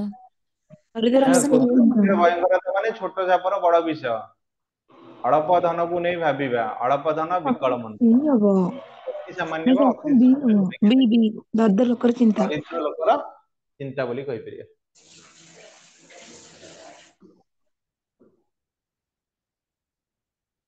ଆଚ୍ଛା ଏବେ କହି ରଖରେ ଡଙ୍ଗାର ପ୍ରତିଶବ୍ଦ କୋଉଟା? ଧନୁକ, ଚାପ, ଧନୁ ନା ତରି? ତରି। ତରି। ତରି। ତୁମ ଘରେ ଆଜି କରିଥିବ କରି ମାନେ ତରକାରୀ। ତାହେଲେ ଲେଖ କଣ ହବ? ତରି। ନୌକା, ତରଣୀ, ନାବ, ନୌ, ଉଡୁପ। ଉଡୁପ। ଧନରେ ଦେଖ କଣ କହିଲା? ଧନୁକ, ଚାପ, ଧନୁ, ଧନୁଆ, ତରାସନ, କୋଦଣ୍ଡ ବୋଲିକି କହିଲେ। ତାହେଲେ ଏକ ମାନେ କଣ କହିଲେ? ଅପସନ ଡି ବୋଲିକି କହିଲେ, ଯୋଉଟା କି ହେଲା ଡଙ୍ଗାର ପ୍ରତିଶବ୍ଦ। ସାର୍ ଏମାନେ ସବୁ କାହାର ପ୍ରତିଶବ୍ଦ? ତମକୁ ଅଲରେଡି ଲେଖା ଯାଇଛି। ଇଏ ହେଲା କାହାର ପ୍ରତିଶବ୍ଦ ସବୁ? ଧନ।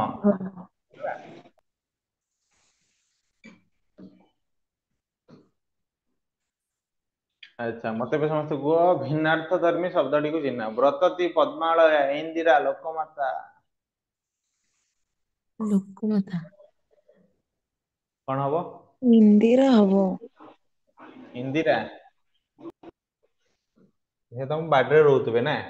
ତାହେଲେ ତମ ଘରେ ଏମାନଙ୍କ ଭିତରୁ କିଏ ତମମାନଙ୍କ ଘରେ ରୁହନ୍ତି କିଏ କହିପାରିବ? ଲୋକମାତା। ଲୋକମାତା ନା? ଆଉ କେହି ରହିପାରିବେନି ନା? ଏ ତିନି ଜଣ ସାରା ହେଲେ ମା ଲକ୍ଷ୍ମୀଙ୍କର ପ୍ରତିଶବ୍ଦ। ସାର୍ ଏମିତି କଥା? ଆଉ ମାଣବସା ଗୁରୁବାର କରୁଛନ୍ତି କାହିଁ ତମ ଘରେ ତାହେଲେ? ବ୍ରତତୀ ମାନେ କଣ? ଲତା, ଯୋଉଟା କି ହେଲା ସମସ୍ତଙ୍କ ଠାରୁ ଭିନ୍ନ। ବୁଝିଲ? ଦେଖିଦିଅ, ଲତିକା, ବଲ୍ଲୀ, ବଲ୍ଲୀ, ବଲ୍ଲରୀ, ବ୍ରତତୀ, ପଦ୍ମାଳୟା, ଇନ୍ଦିରା, ଲୋକମାତା, ଏମାନେ ସବୁ ଲକ୍ଷ୍ମୀ ଏଇଗୁରା ମାଙ୍କର ଜମା ପ୍ରତିଶବ୍ଦ। ମନେ ରହୁନି। ମନେ ରହୁନି? ହଁ। ମୁଁ କହିଥିଲି ୟା ପୂର୍ବରୁ ଥରେ କହିଥିଲି କି ନାଇଁ ପ୍ରତିଶବ୍ଦ କେମିତି ପଡିବ? ଲେଖୁଛୁ ପଢୁଛୁ ଶବ୍ଦ ହେଇଯାଇଛି। Weekly one day, but repeatedly. Repeatedly means ମାନେ କଣ? ମନ୍ଥରେ କେତେଟା ୱିକ୍ ଆସୁଛି? ଚାରିଟା। ରିପିଟ କରିବ, ମନେ ଦେଖିଆ କେମିତି ରହିବନି। ଅପସନ ଡି ହବ ଆନ୍ସର। ଆଚ୍ଛା ଦେବ, ସୁର, ଘୋଷ, ଅମର, ଏମାନେ ସବୁ କାହାର ପ୍ରତିଶବ୍ଦରେ ବାବା? ଅମ୍ବର, ଆକାଶ। ଏମାନେ ସବୁ ହେଲେ କାହାର ପ୍ରତିଶବ୍ଦ? ଗ୍ରସ ହେଲା ଦିନର। ଏଇଟା କେବେ ହେଲେ କେହି ଜାଣିନଥିବ। ଇଏ ହେଲେ କିଏ? ଦିନର ପ୍ରତିଶବ୍ଦ। ଏମାନେ ସବୁ କାହାର ହେଲେ? ନା ଦେବତାଙ୍କର ପ୍ରତିଶବ୍ଦ।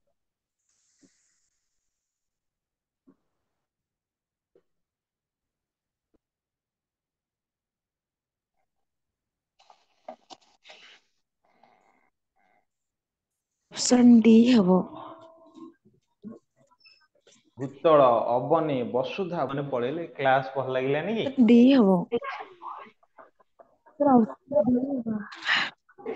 ତାପରେ ଅପସନ ଡି ହବ। ହଁ ଡି ହବ, ବକ୍ତା ବୋଲିକି ତାକୁ ମାନେ କହିପାରିବା। ବକ୍ତା କାହାର ପ୍ରତିଶବ୍ଦ? ପିତାଙ୍କର। ଏଗୁରା ଏମାନେ ସବୁ କିଏ ହେଲେ? ଧରଣୀ। ଧରଣୀ ମା। କିଏ ମାନେ? ପୃଥିବୀ ବା ବସୁନ୍ଧରା ବୋଲିକି ଯାହାକୁ ଆମେ ମାନେ କହିଥାନ୍ତି। ବୁଝିପାରିଲ କି ନାଇଁ?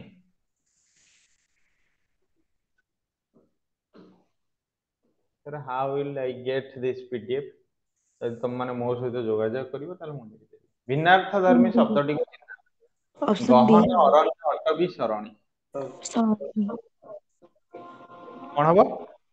ଅପସନ ଡି ହବ। ବି ହବ। ଡି ଡି ଡି ଡି ମାନେ ସରଣୀ, ଆମେ ମାନେ କହିପାରିବା ସରଣୀ। ସରଣୀ କାହାର ପ୍ରତିଶବ୍ଦ ନା ବାଟ। ଦେଖିଛ କି ନାଇଁ ବାଟ ମାନେ ତମେ ଯୋଉଥିରେ ଚାଲି ଚାଲିକି ଯାଉଛ, ସେମାନେ ସବୁ କାହାର ପ୍ରତିଶବ୍ଦ? ଅରଣ୍ୟର ପ୍ରତିଶବ୍ଦ ବା ବଣର ପ୍ରତିଶବ୍ଦ। ବୁଝିଲ କି ନାଇଁ?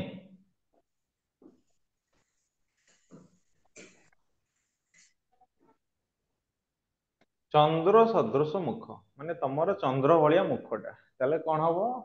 ଚନ୍ଦ୍ରମୁଖୀ। ମୁଖ ଚନ୍ଦ୍ର ମୁଖଚନ୍ଦ୍ର। ମୁଖଚନ୍ଦ୍ର। ଚନ୍ଦ୍ର ଆସିବ। ଚନ୍ଦ୍ରମୁଖ କାହିଁକି ହବନି? ଚନ୍ଦ୍ର ତ ପ୍ରଥମେ ଅଛି, ମୁଖଟା କାହିଁକି ଆଗକୁ ଆସିବ? ଚନ୍ଦ୍ରମୁଖ ହବ। ବୁଝିପାରିଲ? ଏଇଟା ଗୋଟେ ଆସିବ ମଧ୍ୟ ପଦଲୋପୀ କର୍ମଧାରୟ ସମାସର। ଆଗରେ ଜନ୍ମି ଅଛି, ଯିଏ ଆଗରେ ଜନ୍ମିଥାନ୍ତି ତାକୁ କଣ କୁହାଯାଏ? ଅପସନ ସି ଚନ୍ଦ୍ରମୁଖ ତ ହେଲା ମୁଖଚନ୍ଦ୍ର ହବ। ମୁଖ ଚନ୍ଦ୍ର ହବ। ଆପଣ ସୋନାଲି ବେହେରା ନିହାତି ଭାବରେ କହିଥିବ। କହିଥିଲେ ସୋନାଲି ମୁଖ ନିହାତି ଚନ୍ଦ୍ର। ଭାବରେ କହିଥିବ। କାହିଁକିନା ମୁଁ ଜାଣିଛି ଏଇ ଜିନିଷଟା ସୋନାଲି ହିଁ କେବଳ କହିଥିବ। ସାର୍ ଆପଣ ବି ପ୍ରିଭିୟସ କ୍ଲାସରେ ବି କହିଥିଲେ ମୁଖ ଚନ୍ଦ୍ର। କହିଥିଲି ମୁଖ ଚନ୍ଦ୍ର। ଆଜ୍ଞା। ତାହେଲେ ତମେ ବହିର ବି ମଧ୍ୟ ଚେକ୍ କରିଦବ, ଏଟା ହବ କଣ ହବ? ଚନ୍ଦ୍ରମୁଖ ହବ ହେଲା। ରହିଥ ମୁଁ ତମକୁ ଦେଖି ଦଉଛି, ତମେ ମତେ କହିଲ ନା ଚନ୍ଦ୍ରମୁଖ। ଏଟା ମୁଁ ତମକୁ ଅଲଗା ଅପସନ ବୁଝେଇଥିବି ମୁଖ ଚନ୍ଦ୍ର ପରି। ତମେ ମାନେ ଭୁଲି ଯାଉଛ ବୋଧେ, ମୁଖଟା ଚନ୍ଦ୍ର ପରିକା ଥିବ। ଏଇଭଳିଆ ତମକୁ ବୁଝେଇଥିବି, ସିଏ ହେଇଥିବ ମୁଖ ଚନ୍ଦ୍ର। ତାର କେମିତି ତ ମୁଖଚନ୍ଦ୍ର ହିଁ ହବ, ଚନ୍ଦ୍ର ସଦୃଶ ମୁଖ ମୁଖଚନ୍ଦ୍ର।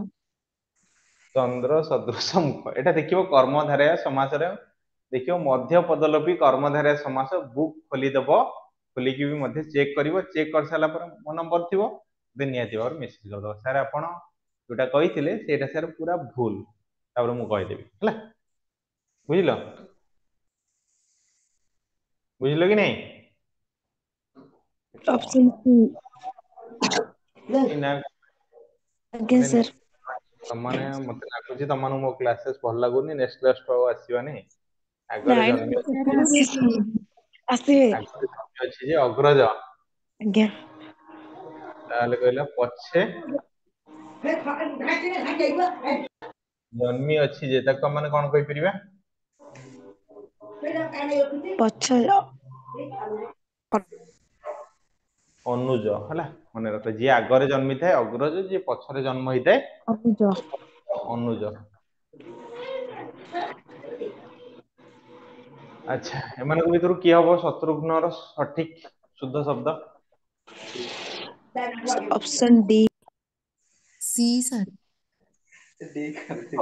ଏପଟ ସେପଟ ହେଇଯାଇଛି, ଗୋଟିଏ ଅପସନ ବୋଲି କହିପାରିବା। ଏକ ଭାବ ସି, ଏକ ଭାବ ଡି ହେଲା। ସି ଯୋଉମାନେ କହୁଛ ପୁରା ସି ଠିକ। ହବ। ଏଇ ଏକୁ ଯିଏ କହୁଛନ୍ତି ଇଏ ହେଲା ପୁରା ଠିକ, ବୁଝିଲେ କି ନାଇଁ?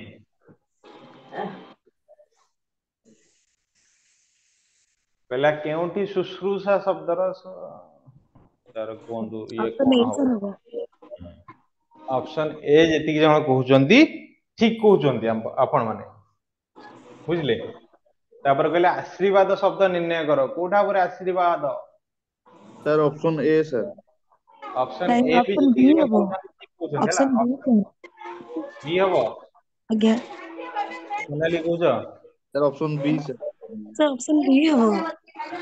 ଏ ହବରେ, ଏ ଦେଖ ହେଲା, ଧ୍ୟାନ ସହକାରେ ଏ ହବ, ବୁଝିଲ?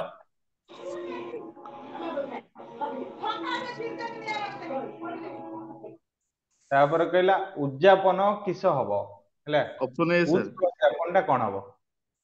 ମୁଁ ତ ତମକୁ ଆନ୍ସର କହିଦେଲି, ତମ ମତେ ଆଉ କଣ କହିବ? ସାର୍ ଅପସନ ଏ ହବ। ତାହେଲେ ଜ ବୋଲି କହିଲେ ଉଯାପନ, ଆଉ କଣ କହିବ ତମ ମାନେ ମତେ? ଉଯାପନ।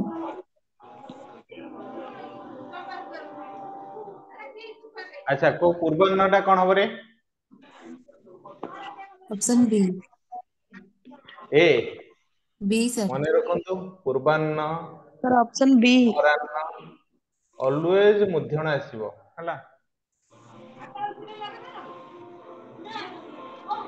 always ମୁଧ୍ୟଣ ବୁଝିପାରିଲେ ପୂର୍ବାହ୍ନ ଅପରାହ୍ନ ये ସବୁ always ମୁଧ୍ୟଣ ଟା ଆଗ ସାର୍ ସେଟା ଟିକେ ଲେଖିବେ। ଜୁମ୍ କରିବି ସେଟା ଦେଖା ହିଁ ଯାଉନି ସାର୍, ଝିରି ଝିରି ହଉଛି। ଏଟା ତ ଆଉ ଜୁମ୍ ହେଇପାରୁନି ନହେଲେ ମୁଁ ଆଉ ଟିକେ ଜୁମ୍ କରିଦେଇଥାନ୍ତି ରାଇଟ୍ ହ୍ୟାଣ୍ଡ ସାଇଡ୍ ଟିକେ ମାରିଦିଅନ୍ତୁ ଠିକ ବୋଲିକି। ତମକୁ ଲାଗିଲା ଯେ ତମେ ଠିକ ଅଛି ବୋଲିକି ଦେଖ ଏଗो ତମ ମାନେ ମୁଁ ତମକୁ PDF ପଠେଇଦେବି ତମ ମାନେ ପୁରା ଭଲ ଭାବରେ ଚେକ୍ କରିନବ ସାର୍ ଯୋଉଟା କହିଛନ୍ତି ଠିକ ଅଛି କି ଭୁଲ ଅଛି ବୋଲିକି ହେଲା ବୁଝିଲ ତାପରେ କହିଲେ ଅକର୍ମଣ୍ୟ ଅପସନ୍ ବି। ଅପସନ ବି ବି ସାର୍ ହବ। ଆଜ୍ଞା। ସାର୍ ଅପସନ ଏ ଏଟା ଦେଇଛି ସାର୍। ଅକ୍ରମଣ୍ୟ ଅକ୍ରମଣ୍ୟ ସିଏ ଦେଇଛି ଅକର୍ମଣ୍ୟ ମୁଁ କହିଲି ଅକର୍ମଣ୍ୟ ଯଦି ଅପସନ ଏ ହବ ବୁଝିଲ କି ନାଇଁ କଣ ପରେ ଅପସନ ଏ ହବ ହେଲା ମନେ ରଖ ଧ୍ୟାନ ସହକାରେ ପରବର୍ତ୍ତୀ ପ୍ରଶ୍ନ ତମର ଗୋଟିଏ ପରୀକ୍ଷାରେ ବି ପ୍ରଶ୍ନ ଆସିଥିଲା ଗୋଟିଏ ଅପସନ୍ ଏ। ପରୀକ୍ଷାରେ ପରୀକ୍ଷାର ପ୍ରଶ୍ନ ଆସିଥିଲା ବିଷଣ୍ଣ ଅପସନ୍ ଏ ହବ। ଅପସନ ଏ ସବୁବେଳେ କହିପାରିବେ ଇଏ ଗୋଟିଏ ସଠିକ ବୋଲିକି ହେଲା ଆଜ୍ଞା। ଅପସନ ଏ ଏ ବି କହିପାରିବେ ତ ଦିଟା ଅପସନ ଠିକ ତ ଦେଇଛି ନା, ସାର୍ କୋଉଟା ଲେଖୁଛି। ଦେଇଛି ଏ ଆଉ ଡି ନାଇଁ ସାର୍ ଏ ବି ତ ଅପସନ୍ ଏ। ଧ୍ୟାନ ସହକାରେ ଦେଖନ୍ତୁ ଆପଣ ରେଫ୍ ଦିଆ ହେଇଛି ବି ରେ ଉପରେ। B ଆଉ C ଏଠି ଦେଇଛି ଆପଣଙ୍କର ସମାନ ଦେଇଛି କି ଦେଇନାହିଁ ଏଠି ଦେଇଛି ଆପଣଙ୍କର ମୂର୍ଧନ୍ୟ ଦେଇଛି ଏଠି ଦେଇଛି ମୂର୍ଧନ୍ୟ ଇଏ ଦେଲା ଦନ୍ତ୍ୟସ ଇଏ ଦେଇଛି ତାଲବେଶ ଇଏ ଦେଇଛି ମୂର୍ଧନ୍ୟ ତାଲବେଶ ମୂର୍ଧନ୍ୟ ଦନ୍ତ୍ୟସ ମୂର୍ଧନ୍ୟ କେମିତି ହେଲା ସବୁ ଏକା ଯଦି ତମେ କହିବ ସାର୍ ସୋନାଲି ତା ଭଉଣୀ ସୋନାଲି ଭଳିଆ ଦେଖିବା ପାଇଁ ତାହେଲେ ତ ତମେ ଦି ଜଣ ଯାକ ଆଣିକି ଗୋଟେ ଜାଗାରେ ଛିଡା କରିଦବ ତାହେଲେ ତ ଅଲଗା ହେଇଯିବେ ବୁଝିପାରିଲ କି ନାଇଁ ଆରେ ଇଏ ତାଲବେଶ ମୂର୍ଧନ୍ୟ ଦନ୍ତ୍ୟସ ଏମାନେ ସବୁ ଅଲଗା ଅଲଗା ଲୋକ ହେଲା ୟାଙ୍କୁ ତମେ ମାନେ ଗୋଟେ କରିବା ପାଇଁ ଚେଷ୍ଟା କରନି କେବଳ ତମେ ତାକୁ ପ୍ରୋନାଉନସିଏସନ ଗୋଟେ କରିପାରିବ କିନ୍ତୁ ତାଙ୍କୁ ଅଲଗା ଅଲଗା ସେମାନେ ରହିବେ ବୁଝିଲ କି ନାଇଁ ଆରେ ବୁଝିଲ ତ ନା ସାର୍ ବୁଝୁନ ଆଚ୍ଛା ମତେ କୁହ ପୂଜାସ୍ପଦ ଟା କେମିତି ହବ ଏଟା ଅପସନ୍ ବି। ଆଚ୍ଛା ଆଉ କିଏ କହିପାରିବ ଦେଖିଆ ଏଇ ଆରେ ଅପସନ ସି ସାର୍ ଲୋକ ଏଟା ସି ଅପସନ ସାର୍ ସି। ମତେ ପେଟା ଥବନି ତାଙ୍କୁ। ସବୁବେଳେ ମନେ ରଖ ପୂଜାସ୍ପଦ ଦନ୍ତ୍ୟସ ଆସିବ ଯଦି ତମକୁ ଏଇ ଜାଗାରେ ମୁଁ ଏବେ ଲେଖିବି ଆବିଷ୍କାର କଣ ଲେଖିବି ରେ ଆବିଷ୍କାର ଯଦି ଲେଖିବି ଏଠି ମୂର୍ଧନ୍ୟ ଆସିବ ହେଲା ଯଦି ପରିଷ୍କାର ଲେଖିବି ତାହେଲେ କଣ ଆସିବ ଦନ୍ତେସ। ଦନ୍ତ୍ୟସ ଆସିବ ହେଲା। ପରିଷ୍କାର ବୁଝିଲ କି ନାଇଁ ଇଏ ସାର୍ ଏଗୁଡା ସବୁବେଳେ ଏମାନେ ସମାନ ହେବେ ପୂଜାସ୍ପଦ ଏମିତି ହବ ପୂଜ୍ୟା ସେଠି ପୂଜିଆ ହେଇଯାଉଛି କଣ ଆସିଯାଉଛି ପୂଜିଆ ପୂଜିଆ କାହିଁକି ହବ ଅପସନ କୁହ ଦେଖିଲା ବେଳକୁ ଭୁଲ ହେଇଯାଉଛି ରଫରେ ଲେଖିଦବା ଆଗେ ଠିକ ଦେଖିଲା ବେଳେ ମାନେ ଆନ୍ସର ଭୁଲ ହେଇଯାଉଛି ଦେଖିକି ବି ଭୁଲ ହେଇଯାଉଛି ସାର୍ ଆଗେ ରଫରେ ଲେଖିଦବା ତାପରେ ଠିକ ଆନ୍ସର ଲେଖି ହବ ଆଚ୍ଛା ହ୍ୱାଇଟ ସ୍କ୍ରିନରେ ନେକ୍ସଟ କ୍ଲାସରୁ ଆଣିବା ତମକୁ ପୁରା ମାନେ ଭଲ ଭାବରେ ତମେ ଦେଖିବ ଆନ୍ସର ଦବ ହେଲା ବୁଝିଲ କି ନାଇଁ ଆଜି ତରଫରୁ ମୁଁ ତମମାନଙ୍କୁ କ୍ଷମା ମାଗି ଦଉଛି ଏଇଟା ମୋର ଭୁଲ ଆଉ କଣ କରିବା ହଁ ନାଇଁ ଓ ସାର୍ ଭିନ୍ନାର୍ଥ ଥ୍ୟାଙ୍କ ୟୁ, ଧର୍ମୀ ଆପଣ ଶବ୍ଦଟିକୁ ଆମକୁ ଟାଇମ ଦେଇଥିବାରୁ। ତାହେଲେ ଏମାନଙ୍କ ଭିତରୁ କିଏ ହବରେ କହି ରଖ ଆଉ ଦିଟା କ୍ୱେଶ୍ଚନ ଡିସ୍କସନ କରିଦବା 50ଟା କରିଦବା ହେଲା ବୁଝିଲ କି ନାଇଁ ତୁଣ୍ଡ ହାସ୍ୟ ସହନନ ନା ମୃଷା ଏଟା ଆରେ ତୁଣ୍ଡ ଏଗୁଡା କଣ ଆମ ଜୀବନରେ ସାର ଆମେ କେବେ ଶୁଣିନୁ ଠିକ ସେଟା ଅଛି କଣ? ଦେଖିବା ଏମାନେ କଣ ହେଲା ମୃଷା ମାନେ ତମ ମାନେ କଣ କହିଲ ତମେ ମାନେ ଯେତେବେଳେ ତମ ବାପା ମା ତମକୁ ପଚାରିନାହାନ୍ତି ଝିଅ ଆଉ ପୁଅ ତୁ କଣ କରୁଛୁ ବୋଲିକି ବାପା ମୁଁ ପାଠ ଟା ପଢୁଛି ଯେତେବେଳେ କହୁଛ ଏଇଟା ହେଲା ମୃଷା ମାନେ ମିଛ ଗୋଟେ ନିରାଟ ମିଛ ବୋଲିକି ତମେ କହୁଛ ହେଲା ସେଇ ଜାଗାରେ ବୁଝିଲ କି ନାଇଁ ତୁଣ୍ଡ ହାସ୍ୟ ସଂହସନ ଏ ସବୁ କହିଲେ ତମର ମୁଖର ପ୍ରଦର୍ଶନ ବୋଲି କହିପାରିବା ଯେତେବେଳେ ତମେ ଟିକେ ମାର୍କେଟ ବାହାରିକି ଯାଉଛ ଟିକେ ହାଇଲାଇଟର ଟିକେ ଲଗେଇଦେବି ସାର୍ ଟିକେ ଇଏ ଲଗେଇଦେବି ଏଇ ସବୁ କଣ ହେଲା ନା ତମର ମୁଖର ସୌନ୍ଦର୍ଯ୍ୟରେ ଏମାନେ ହେଲେ ପ୍ରତୀକ ବୁଝିପାରିଲ କି ନାଇଁ ମୂଷା ହେଲା ମାନେ ଏଇଠି ମାନେ କଣ କହିଲେ ମିଛ ବୋଲିକି କହିଲେ ବୁଝିଲ ଯିବା ପରବର୍ତ୍ତୀ ପ୍ରଶ୍ନ କହିଲା ଭିନ୍ନାର୍ଥ ଧର୍ମୀ ଶବ୍ଦଟିକୁ ଚିହ୍ନ ସରୋଜ ବନଜ ଆଶୁକ ବାରିଜ କଣ ପରେ ଆସୁଗ ଆସୁଗ ମନେ ଆଜ୍ଞା ରଖ କଣ ପରେ ଆସୁଗ ସାର୍ ବାକି ମାନେ ଏଗୁଡା ସବୁ କାହାର ଶବ୍ଦ ବୋଲି ତମେ ରଖୁଛ ବାକି ମାନେ ସବୁ କାହାର ପ୍ରତିଶବ୍ଦ ବୋଲି ଭାବୁଛ ଦେଖିଲ ସେମାନେ ସବୁ ସେ ହେଲେ ପଦ୍ମର ପଦ୍ମର ପ୍ରତିଶବ୍ଦ କାହିଁକି ନା ସରୋଜ, ବନଜ, ବାରିଜ ଏମାନେ ସବୁ ହେଲେ କିଏ? ପଦ୍ମର ପଦ। ପ୍ରତିଶତ ବୁଝିପାରିଲ କି ନାଇଁ? ତାକୁ ତମେ ମାନେ କଣ କହୁଛ ଇଂଲିଶ ରେ? ଲୋଟସ୍। ଲୋଟସ୍ ନା ଲିଲି ବୋଲି କହୁଛ? ଲିଲି ମାନେ କଣ ଲେ? ଲିଲି ମାନେ କଇଁ। ପଦ୍ମ। କଇଁସାର ନୁହେଁ। ଆଜ୍ଞା ଆଶୁକ ମାନେ ପବନ। ବେଶୀ ପବନ ଟା କୋଉ ଡିଷ୍ଟ୍ରିକ୍ଟ ହୁଏ ମୋର ଟିକେ କହି ରଖିବ ସମସ୍ତେ? ସାର୍ କୋଉଠି ହୁଏ? କେନ୍ଦ୍ରାପଡ଼ା। ଆଁ? କେନ୍ଦ୍ରାପଡ଼ା। ହଁ। ଆଚ୍ଛା କେନ୍ଦ୍ରାପଡ଼ା 50 ହଁ 50 ନମ୍ବର କହି ରଖ ସମସ୍ତେ। କଣ୍ଟ୍ରୋଭର୍ସି ହେଇଯିବ କେହି କିଛି କୁହନି। ମିନାର୍ଥ ଧର୍ମୀ ଶବ୍ଦଟିକୁ ଚିହ୍ନ। ଲାଷ୍ଟ କ୍ୱେଶ୍ଚନ ହେଲା। ନନ୍ଦନ, ପାଷାଣ, ଅଶ୍ମ ନା ଉପଳ? ଅପସନ ସେଟା ଡି। ଡି। କହିପାରିବୁନି ସାର୍ ଆପଣ କହିଦିଅନ୍ତୁ। ନନ୍ଦନ ମାନେ କଣ ଲେ? ପୁତ୍ର ନୁହେଁ। ନନ୍ଦନ ମାନେ ପୁତ୍ର ନୁହେଁ। ଦେଖିନ ପିକ୍ଚର ଦେଖିନ? କୁଳ ନନ୍ଦନ ମୋ କୁଳ ନନ୍ଦନ। ଗୀତ ଶୁଣିଛ କି ନାଇଁ? ହସିବ ଦୁନିଆ।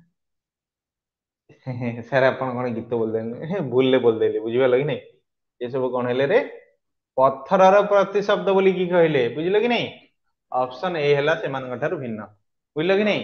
ଯଦି ତମେ ମାନେ ଭାବୁଥିବ ଏଇ ସବୁ ଜିନିଷର ପିଡିଏଫ୍ ପାଇବା ପାଇଁ ଯଦି ଚାହୁଁଥିବ, କିମ୍ବା ତମେ ମ୍ୟାଟ୍ରିକ୍ସ ର ଅଫିସ ସହିତ କଣ୍ଟାକ୍ଟ ଯଦି କରିବ, ମୁଁ ତାଙ୍କୁ ବି ପଠେଇଦେବି ପିଡିଏଫ୍। ନହେଲେ ଯୋଉମାନେ ମୋ କଣ୍ଟାକ୍ଟରେ ଅଛ ମତେ ପଠେଇଲେ, ମେସେଜ କଲେ ମୁଁ ତମମାନଙ୍କୁ ବି ମଧ୍ୟ ପଠେଇଦେବି। ବୁଝିପାରିଲ କି ନାଇଁ? ବୁଝିଲ? Yes, sir. ଆଜ୍ଞା Thank you, ହଉ sir. ଠିକ ଥ୍ୟାଙ୍କ ଅଛି। You sir. କ୍ଲାସଟାକୁ ଏଇଠି ଏଣ୍ଡ କରିବା।